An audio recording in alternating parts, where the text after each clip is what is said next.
حضور علیہ الصلاۃ والسلام کے علم غیب کے متعلق ہمارا اہل سنت کا عقیدہ کیا ہے، اس پر اعتراضات جو ہوتے ہیں ان کا جواب کیا ہے، اس حوالے سے میں آج مختصر گفتگو کروں گا، اور امید ہے کہ آج کی گفتگو میں اس مسئلے پر جتنے بھی اشکالات پیش ہوتے ہیں، جتنے بھی اعتراضات اور سوالات ہوتے ہیں، سب کا کافی شافی وافی جواب ہو جائے گا۔ آج سے تقریباً 20 برس پہلے میں ایک دفعہ بازار جا رہا تھا، راستے میں مجھے سکول کالج کا ایک طالب علم ملا۔ اس نے کہا جی ہمارا عقیدہ کیا نبی پاک کے علم کے بارے؟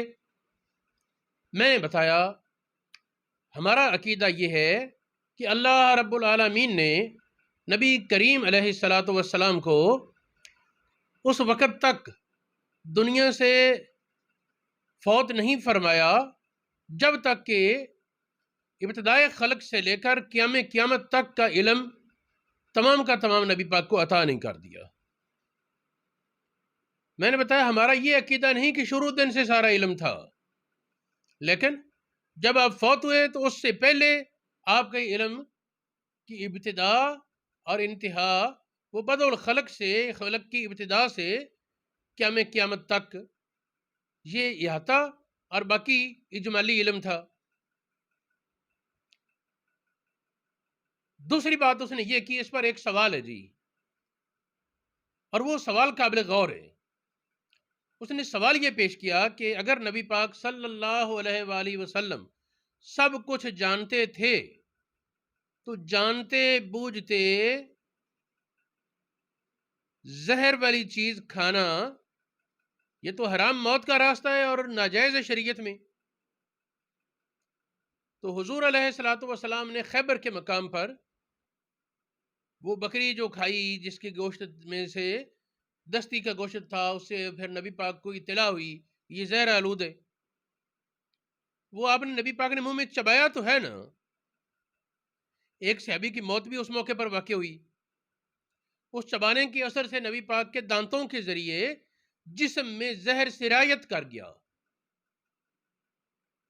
حضور علیہ الصلوۃ والسلام کو اس کی کوفت تکلیف ہوتی، اور جب آپ کی وفات کا وقت تھا تو نبی پاک نے فرمایا اے عائشہ، خیبر میں جو میں نے کھایا تھا اس کا اثر تکلیف مجھے ہوتی رہی، اور اب میں اپنی شاہراہ کا کٹنا اس سے محسوس کر رہا ہوں۔ یہ صحیح حدیث ہے۔ تو زہر کا اثر تو ہوا، اب اگر علم تھا تو کیوں کھایا؟ یہ ایک سوال تھا اس کا۔ میں نے اسے یہ بتایا، میں نے کہا کہ 5 باتیں ہیں۔ ایک تو یہ کہ زہر کھانے میں علم ہو اور اس کی تاثیر روک دی کہ اس وقت تک اثر نہ کرے جب تک میری موت کا وقت نہ آئے، اور جو کچھ اثر ہوتا رہا وہ ثواب کے لیے روکا نہیں۔ ایک پہلو یہ ہے۔ حضرت خالد بن ولید کا واقعہ ذہنوں میں ہونا چاہیے۔ جب انگریزوں کے خلاف جنگ کے دوران کوئی پادری آیا، راہب آیا، اس نے کہا جی ہٹ جاؤ یہاں سے، محاصرہ اٹھا لو، تمہاری شریعت میں انسان کا قتل حرام ہے، میرے پاس یہ زہر ہے، اگر تم نہیں ہٹتے تو میں یہ زہر پھکا مار لوں گا، کھا لوں گا۔ خالد نے کہا کہ اللہ رب العالمین کی اذن کے بغیر کوئی بھی چیز انسان کو موت سے ہمکنار نہیں کر سکتی، کوئی زہر ہو یا اس سے زیادہ خطرناک چیز۔ ساتھ کا لا، اس کی زہر پکڑی اور بسم اللہ الذی لا یضر مع اسمہ شیء فی الارض ولا فی السماء پڑھ کر پھکا مار لیا۔ راہب پریشان ہو گیا، لیکن دیکھ کر اسلام کی حقانیت ماننے پر مجبور ہو گیا کہ ان کو تو کچھ بھی نہیں ہوا زہر کا اثر۔ اب یہاں تو خالد جانتے تھے نا کہ یہ زہر ہے، اور اسلام کی حقانیت ثابت کرنے کے لیے خالد نے وہ پھکا مارا، اپنے کرامت کا اظہار کرنا تھا۔ یہاں یہ تفسیر کبیر میں امام فخر الدین رازی نے بھی یہ لکھا، اور بھی کئی حضرات نے حضرت خالد والا واقعہ لکھا ہے۔ بات میں یہ کر رہا ہوں کہ نبی پاک علیہ السلام کو اگر علم ہو، اس کے باوجود آپ نے وہ تناول فرمایا، تو ایک پہلو یہ بھی ہے۔ دوسرا اس کا واضح تر پہلو یہ ہے کہ نبی پاک کا علم وہ اللہ پاک کے قبضہ قدرت اور اختیار میں ہوتا ہے۔ جاننے کے باوجود جب اللہ پاک چاہے کسی حکمت سے تو آپ کی توجہ اس طرف سے پھیر دیتا ہے، توجہ سے وہ بات نکل جاتی ہے۔ ہمہ وقت ہر چیز کی طرف پوری توجہ، یہ ہم نبی پاک کے لیے دعویٰ نہیں کرتے۔ نبی پاک کو توجہ ہوتی ہے اکثر امور کی طرف، جس طرف توجہ کرتی ہے وہ چیزیں کھلتی چلی جاتی ہیں، لیکن کسی طرف توجہ نہ ہو، یہ بھی ہو سکتا ہے۔ پھر ایک یہ بات کہ بعض اوقات یہ ہوتا ہے کہ نبی کریم علیہ السلام سب جاننے کے باوجود اللہ رب العالمین کی تقدیر کی موافقت کے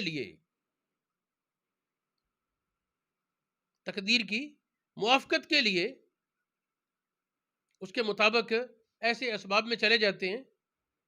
باقی یہ زہر کھانا تو اس قبیلے سے نہیں، بعض اور مقامات اس طرح بھی ہیں۔ تو خیر میں اس کے بحث میں تفصیل سے بیان کروں گا۔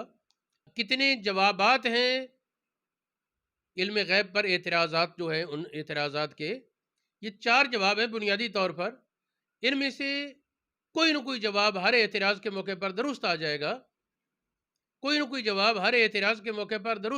گا، اور وہ اشکال ہوا میں اڑ جائے گا۔ کچھ لوگوں نے یہ کہنا شروع کیا کوئی دلیل بھی تو ہو نا علم محیط کی، اور یہ وہ آئیں میں بتاؤں۔ قرآن پاک میں فرمایا، سورہ النحل میں قرآن پاک کی شان بیان کی، تبیان لکل شے، ہر چیز کی خوب وضاحت۔ سوچا جائے کہ اگر قرآن پاک میں ہر چیز کی وضاحت ہے، کسی اور کو سمجھ آئے یا نہ آئے، اگر نبی پاک کو بھی نہیں سمجھ آئی تو پھر فائدہ کیا اس کے اتارنے کا؟ نبی پاک کو تو اللہ پاک نے قرآن سکھایا ہے نا،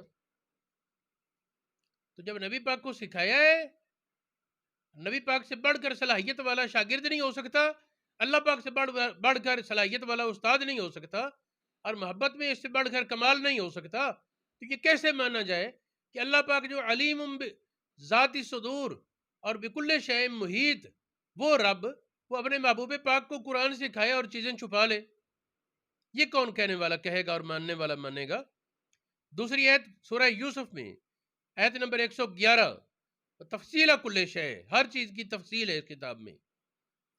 سورہ انعام آیت نمبر 38 فرمایا، ما فرطنا فی الکتاب من شیء، نہیں چھوڑی ہم نے اس کتاب میں کوئی شے مگر اس کا واضح بیان کر دیا۔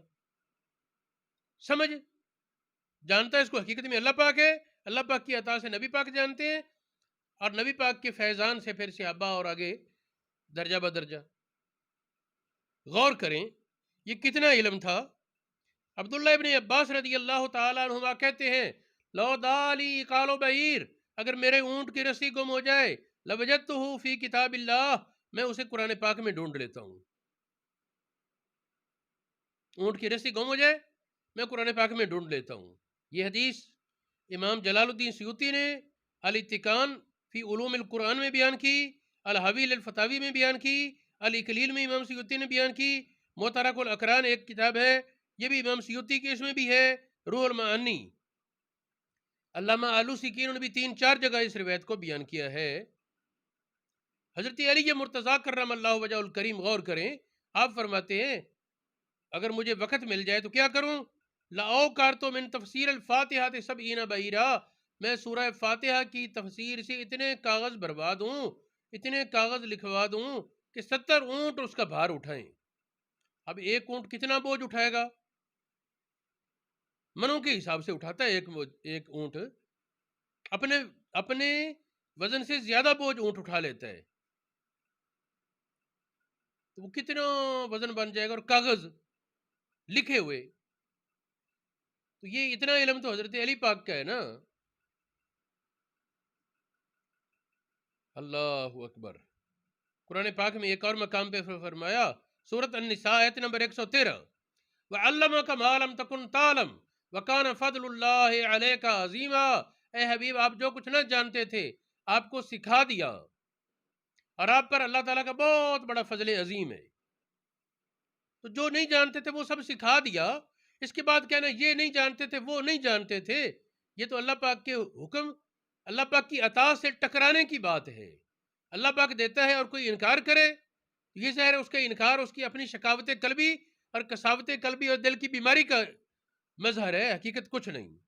پھر دیکھیں قرآن پاک میں ایک اور آیت ہے سورۃ الانعام میں آیت نمبر 75، فرمایا وَكَذَلِكَ نُرِي إِبْرَاهِيمَ مَلَكُوتَ السَّمَاوَاتِ وَالْأَرْضِ، اسی طرح ہم ابراہیم علیہ السلام کو دکھاتے آسمان و زمین کی بادشاہی کے راز، ساری کائنات کا ملاحظہ کروا دیا ابراہیم علیہ السلام کو.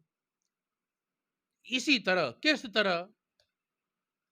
بھئی مشبہ جس کے ساتھ تشبیہ دی جا رہی ہے وہ کون؟ تشبیہ تو ابراہیم علیہ السلام کو دی جا رہی ہے کہ ان کو ہم نے دکھایا سارا کچھ. کس کی طرح؟ تو محققین نے فرمایا یہ کذالکہ کی مشبہ کی ضمیر جس کے ساتھ تشبیہ دی گئی، مشبہ بھی کا اشارہ وہ محمد الرسول اللہ کی طرف ہے. نبی پاک علیہ السلام کو بھی کائنات آسمان و زمین کے سب راز اور سب معاملات دکھا دیے. ابراہیم علیہ السلام کو جب یہ ملکوت السماوات والارض دکھائی گئی نا تو تفسیر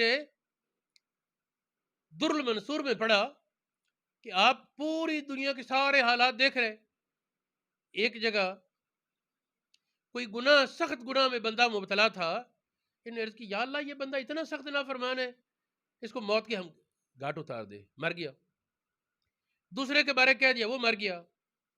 تیسرے کے بارے کہنے کے لیے سوچ رہے تھے، اللہ پاک نے فرمایا کہ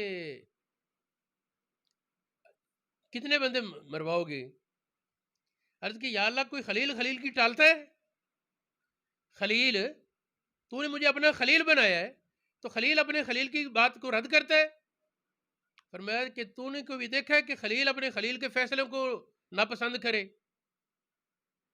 جب میرا فیصلہ یہ ہے کہ جیسے بھی ہیں کافر بے ایمان فاسق فاجر سب کو دوں، یہ میری تکوینی راز ہیں، تو اس میں مداخلت مناسب نہیں.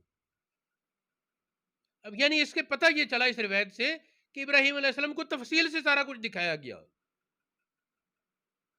یہ نہیں کہ چلتے چلتے، اتنا علم تو ہمیں تمہیں بھی ہے نا، ساری کائنات کو پیدا کرنے والا اللہ ہے، یہ علم مراد نہیں، اس کی باریکیاں اور تفصیلات مراد ہیں. امام احمد رضا خان فتاوی رضویہ میں ایک جگہ لکھتے ہیں حضرت علی کا علم تو اتنا کہ 70 اونٹ بھر جائیں کاغذات سے، اور علی سے بڑھ کر عمر کا علم ہے. عبداللہ ابن مسعود جو کہ حضرت علی کی خلافت سے پہلے فوت ہو گئے اور حضرت علی سے بڑی محبت رکھتے تھے، عبداللہ ابن مسعود حضرت علی سے بڑی زیادہ محبت رکھتے تھے.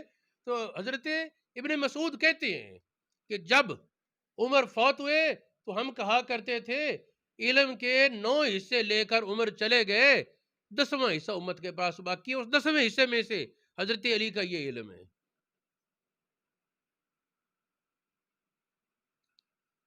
تو یہ کیا کیا تھا یہ اللہ پاک راز جانے. یہ روایت یہ ریاض الندرہ میں موجود ہے، آداب النفوس میں موجود ہے، الناسخ والمنسوخ ایک کتاب ہے اس میں ہے، مختصر تاریخ دمشق اس کتاب میں ہے،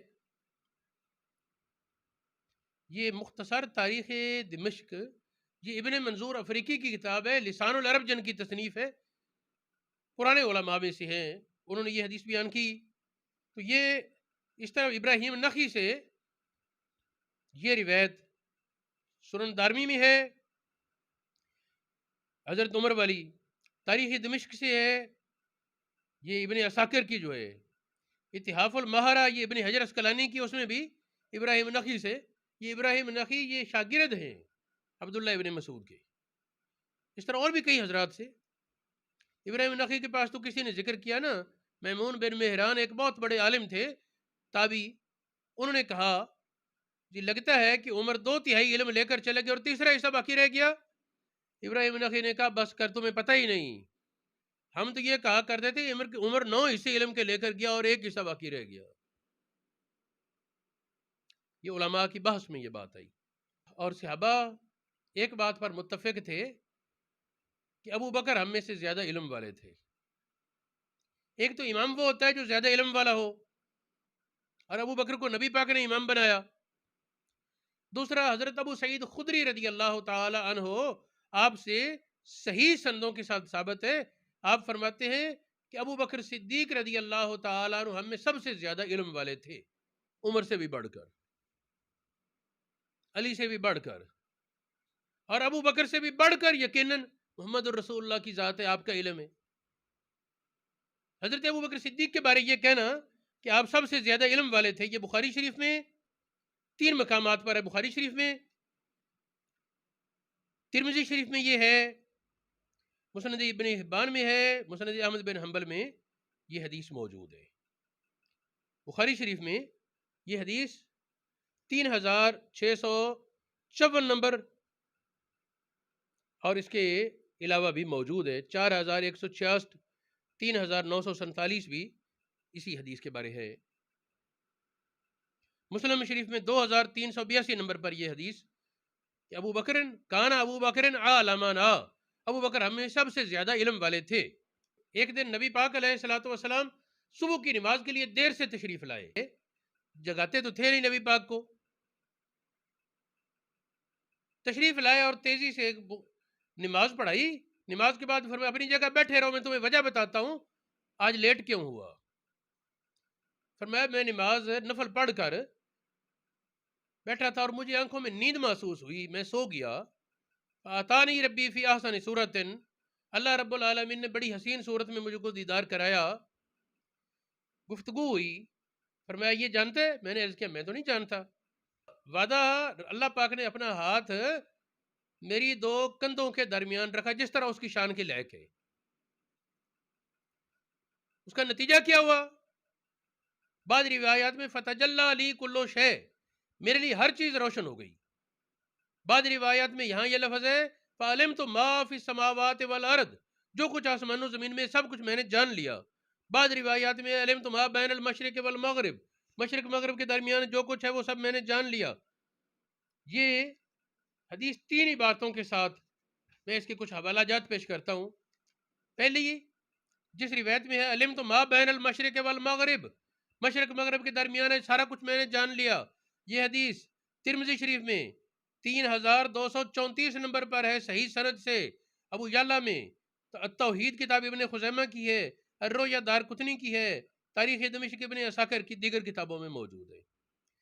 میں اس حدیث کے صرف ترمذی کے حوالہ پیش کروں گا کہ امام ترمذی نے تینوں عبارتیں صحیح سندوں سے بیان کی ہیں۔ امام ترمذی کی دوسری روایت اس حدیث کے بارے لفظ ہے فعلمت ما فی السماوات و ما فی الارض، جو کچھ آسمانوں میں ہے جو کچھ زمین میں ہے سب کچھ میں نے جان لیا اللہ پاک کے اس ہاتھ رکھنے کے اثر سے۔ شرک کہاں رہا؟ یہ تو اللہ پاک کی عطا ہے۔ یہ یا تو کوئی یہ کہے نا کہ نبی پاک کو علم دینے کے بعد پھر اللہ پاک نے چھین لیا، یہ کون ثابت کر سکتا ہے؟ یہ تو قطعاً نہیں۔ اور جان لیا سارا کچھ جب اللہ پاک نے عطا کیا۔ یہ حدیث صحیح ہے۔ ترمذی نے حدیث نمبر 3233 میں اس کو روایت کیا۔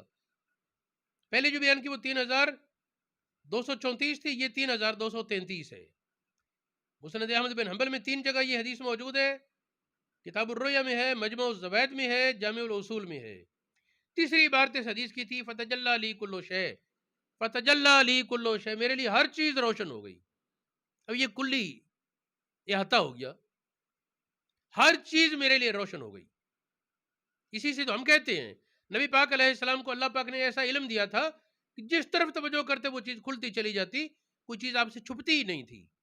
اللہ پاک نے تمام علم کا منبع آپ کی سینہ اقدس میں جمع فرما دیا، اور آپ کو مخلوق کا اور خالق کی معرفت کا بہت بڑا حصہ، مخلوق کی معرفت کا علم محیط عطا فرما دیا۔ ما کانا اور ما یکونوں کا علم، ما کانا اور ما یکونوں کا علم، جس کی حد بد الخلق سے قیامت تک ہے بیان کی جاتی، یہ سب بیان کر دیا۔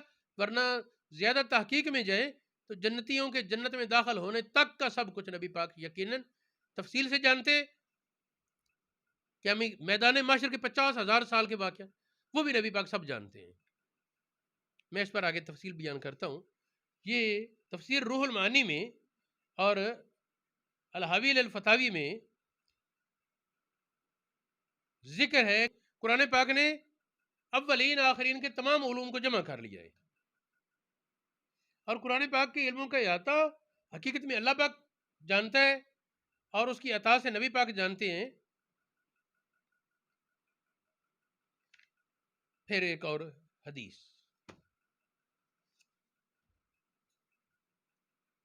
حضرت یہ 6 صحابہ سے میں اب حدیث بیان کرنے لگا ہوں، 6 صحابہ سے مانن متواتر بن جاتی ہے کہ نبی پاک علیہ السلام نے ایک دن میں ابتدائے خلق سے قیامت تک کے سارے واقعات بیان کر دیے۔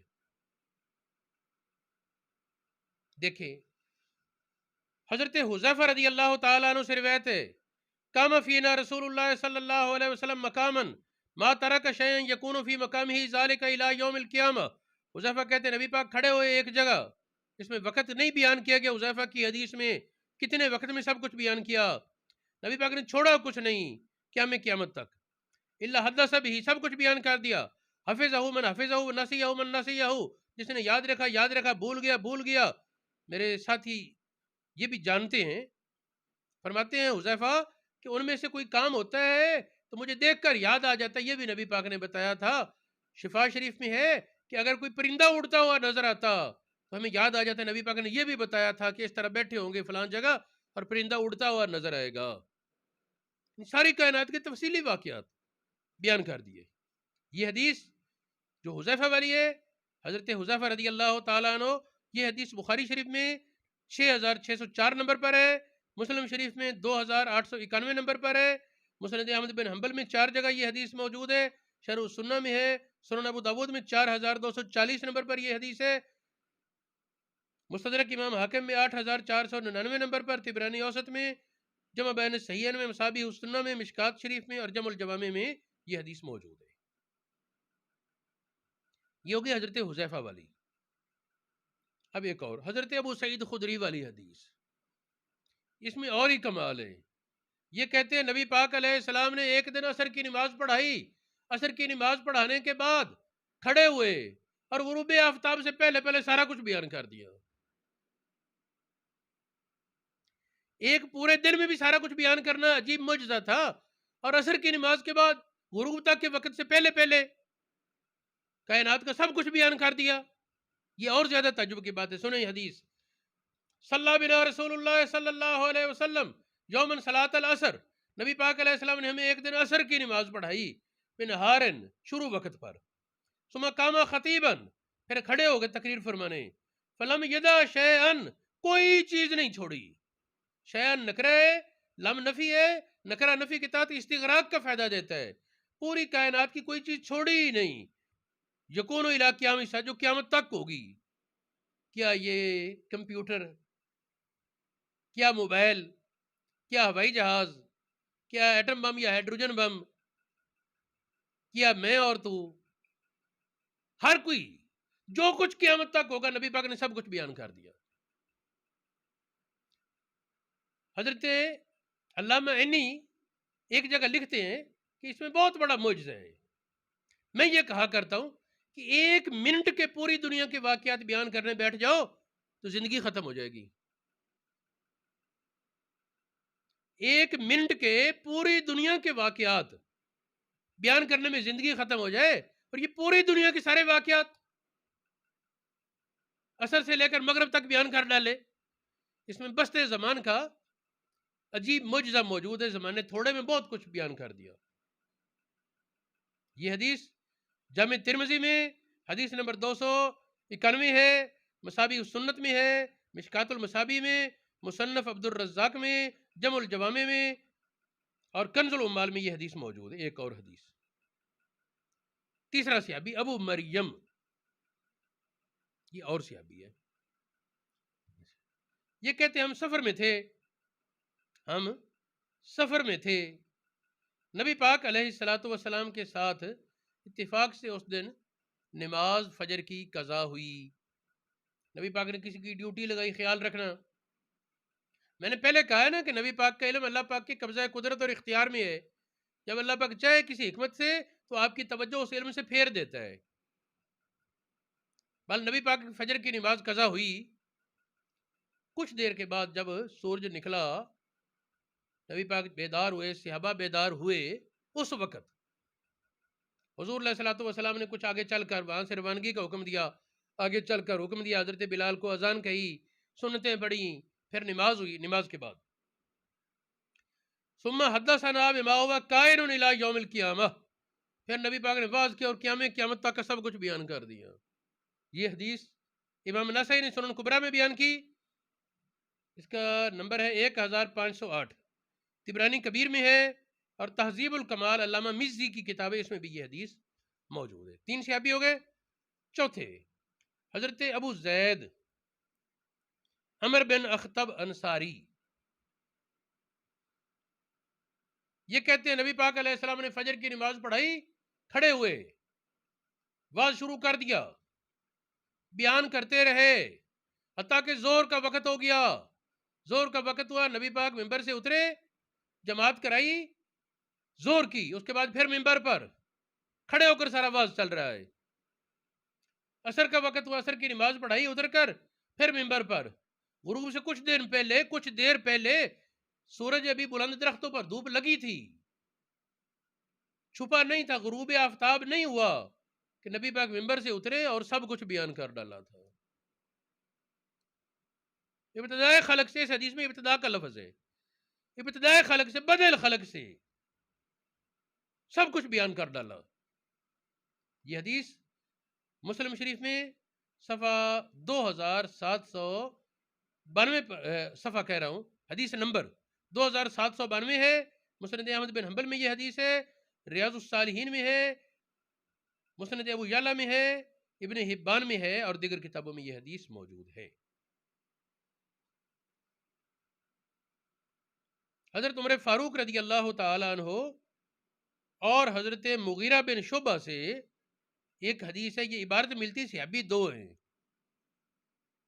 صحابی دو، حضرت عمر ان سے الگ روایت ہے، مغیرہ بن شعبہ سے الگ ہے۔ قام فینا النبی صلی اللہ علیہ وسلم مقامن، نبی پاک ہم میں ایک موقع پر کھڑے ہوئے، فاخبرنا بدء الخلق، مخلوق کی ابتدا سے بیان کیا، حتی دخل اہل الجنت منازلہم، جنتی اپنے گھروں میں پہنچ گئے، واہل النار منازلہم، دوزخی اپنے گھروں میں، سب کچھ شروع سے اینڈ تک ہر چیز بیان کر ڈالی۔ یہ تو میدان محشر بھی پورا آ گیا۔ حفظ ذالک من حفظہ ونسیہ من نسیہ، جس نے یاد رکھا رکھ لیا، جو بھول گیا بھول گیا۔ یہ حدیث بخاری شریف میں ہے۔ کئی لوگ کہتے ہیں بخاری، تو یہ بخاری شریف ہے، 3192 نمبر اس کی حدیث ہے، شرح السنہ میں ہے، مصابیح السنت میں ہے، مشکات المصابیح میں ہے۔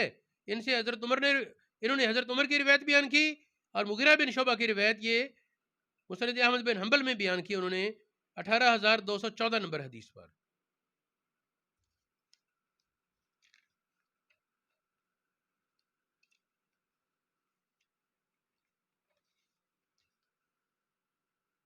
اب قابل غور بات، آخری اور بات ختم کروں اس موضوع کو، حضور علیہ الصلوۃ والسلام کے علم پر جتنے اعتراضات آتے ہیں، اس کے 4 جواب ہیں، ان میں سے کوئی نہ کوئی جواب ہر جگہ درست آئے گا۔ یا تو یہ کہ جس واقعہ سے استدلال کیا جاتا ہے اس وقت نبی پاک کو علم نہیں تھا، وہ علم کی نفی پر دلیل ہی نہیں، علم کی نفی پر دلیل ہی نہیں۔ جس طرح صحیحین کی حدیث ہے، مسجد کا خادم فوت ہو گیا، نبی پاک علیہ الصلوۃ والسلام نے اس کے بارے پوچھا، وہ نظر نہیں آتا، لوگوں نے بتایا فوت ہو گیا ہے، اس کو جنازہ پڑھ کر دفن کر دیا، فرمایا مجھے کیوں نہیں بتایا، چلو مجھے بتاؤ اس کی قبر کہاں ہے، قبر پر تشریف لے کے اس کے لیے دعا فرمائی، جو بھی کیا۔ اس سے کچھ لوگوں نے کہا جی اگر پتا ہوتا تو پوچھا کیوں، اگر پتا ہوتا تو پوچھا کیوں؟ بھی واضح جواب ہے کہ اگر نبی پاک پوچھتے نہ، وہاں جاتے دعا مانگتے، تو لوگ کہتے اتفاق سے اس طرف گئے تھے، قبر پر جانے کی نیت سے نہیں اٹھے۔ مسجد کے خادم کی شان بتانی تھی کہ اس کی قبر پر دعا کے لیے خود نبی پاک علیہ السلام تشریف فرما ہوئے، جہاں بیٹھے تھے وہاں سے اٹھ کر اس کی قبر کے پاس تشریف لے گئے۔ یہاں پوچھنا جہالت کی دلیل نہیں بھی، اگر ہر پوچھنے کو جہالت کہو گے تو موسیٰ علیہ السلام سے بھی تو اللہ پاک نے فرمایا تھا ما تلک بیمینک کا یا موسیٰ، موسیٰ تیرے ہاتھ میں کیا ہے؟ اب یہ پوچھنا کوئی جہالت کی دلیل تو نہیں نہ کہے. اگر کوئی یہ کہے کہ جہالت کی دلیل، وہ خود جاہل ہے. اللہ پاک تو جانتا ہے نا.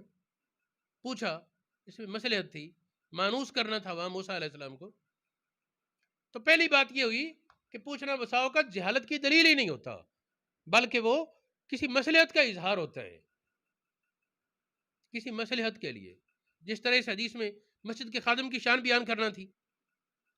دوسرا اس کا کئی سوالات کا جواب ایک اور ہے، وہ یہ کہ نبی پاک کے لیے یہ ما کانا اور ما یکونوں کا علم محیط شروع سے ہم نہیں کہتے، بلکہ یہ تو اللہ پاک نے جب خاص ہاتھ رکھا اور علامہ کا معلم تکن تعلم کا پیغام دیا تو اس کے بعد ہے نا کہ سب کچھ جانتے. تو جو واقعہ کسی کے سامنے آئے، ممکن ہے وہ واقعہ پہلے کا ہو، اس وقت تک نبی پاک کو علم محیط نہ دیا گیا ہو. ایک امکان یہ بھی تو ہے نا. تیسرا امکان یہ ہے،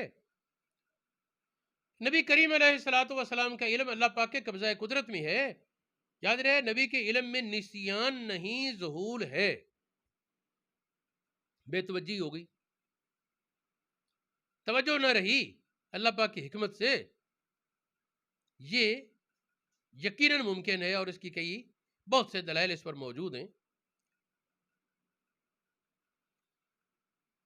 ایک یہ بات ذہن میں رہے کہ ہمارے اسلاف نے جو لفظ بیان کیا علم محیط کا، ما کانا اور ما یکون کا، اس سے مراد ہے خلق، بدء خلق سے جنتیوں کے جنت میں جانے، دوزخیوں کے دوزخ میں پہنچنے تک. لیکن اصل یہ ہے کہ قیامت تک کا علم، اس پر تو اتفاق ہے. میدان محشر کی کچھ چیزیں ایسی ہیں جن کے بارے میں ماننا پڑے گا کہ وہ علم نبی پاک کو پہلے نہیں دیا گیا، بعد میں شاید دے دیا گیا، زندگی میں ہی یا قیامت میں. جس طرح وہ حدیث آتی ہے شفاعت والی، جس میں نبی پاک علیہ الصلوۃ والسلام ارشاد فرماتے ہیں کہ میں اللہ رب العالمین کی حمد ایسے کلمات سے کروں گا کہ اس وقت مجھے مستحضر نہیں، اس وقت مجھے اللہ پاک الہام کرے گا. اس سے کچھ تخصیص بھی سمجھ آ سکتی ہے، خاص علم. اگر دیانتداری سے ان چار جوابوں پر غور کیا جائے تو ہر اعتراض کا جواب ان چاروں میں سے کسی نہ کسی ایک جواب میں موجود ہے. اور جتنی حدیثیں میں نے پیش کی، جو آیات پیش کی، اس سب کی انکار کے بجائے سب کو مانا جائے، اور جو اعتراض ہو اس کی یہ تعویل موجود ہے واضح.